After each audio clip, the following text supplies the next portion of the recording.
Hello guys, তো চলে এলাম একটা নতুন ভিডিও তোমাদের সাথে শেয়ার করার জন্য। তো আজকে বেসিক্যালি আমি আর আমার মা যাচ্ছে আর কি মার্কেটে। তো সামনেই হচ্ছে কি আমার স্কুল পিকনিক আছে, তো ওর জন্য কিছু টুকটাক জিনিসপত্র কেনার দরকার, তো সেটাই মার্কেট থেকে এখন কিনতে যাচ্ছি। তো এখন হচ্ছে গিয়ে বিকাল তো হয়ে গেছে, আর এই যে অটোতে কিন্তু বসেও পড়েছি। তো যাবো হচ্ছে গিয়ে বড় বাজারের ওদিকে আর কি। তো দেখো প্রচুর ভিড়, মানে আমরা ভিড়ের মধ্যে অটোতে 1 ঘন্টা বসেছিলাম আজকেই ফার্স্ট টাইম। তো যাই হোক, তারপরে তো ভিড় কাটিয়ে তারপরে আমরা চলে এসেছিলাম শাড়ির দোকানে। তো আমার একটা শাড়ি কিনবো ওর জন্য। তো আমরা অনেক শাড়িগুলো দেখা দেখির পরে এই ফার্স্ট টাইম মনে হয় 10-15 মিনিটের মধ্যে আমার শাড়ি চয়েস হয়েছে, মানে কেনা হয়ে গেল শাড়ি আর কি। তো তারপরে এখানে হচ্ছে গিয়ে গলার সেটও কিনে নিয়েছি। তো কী কিনেছি সেগুলো তো তোমাদের একবারে বাড়ি গেলেই দেখাবো।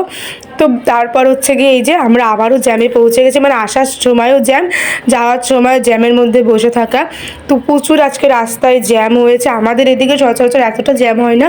সো যাই হোক বন্ধুরা, ফাইনালি কিন্তু বাড়ি আমি চলে এসেছি। আর চলো তোমাদের দেখাই কী কী আমি কিনেছি। তো এই হচ্ছে হালকা বেগুনি রঙের এই শাড়িটা কিনেছি। দেন তারপর হচ্ছে গিয়ে এই হচ্ছে গিয়ে গলার হারটা কিনেছি আর চুড়ি কিনেছি। তো গলার হারটা দেখতে কেমন হয়েছে সেটা কিন্তু তোমরা আমাকে কমেন্ট বক্সে জানিও। আর যেদিন পিকনিক হবে সেদিন তো তোমাদের ভালোভাবে দেখাবোই। সো বন্ধুরা চলো, আজকে ভিডিওটা এই পর্যন্ত। একটা ছোট ভিডিও তোমাদের সাথে শেয়ার করলাম, তো কেমন লাগলো সেটা জানিও। Tata, bye bye.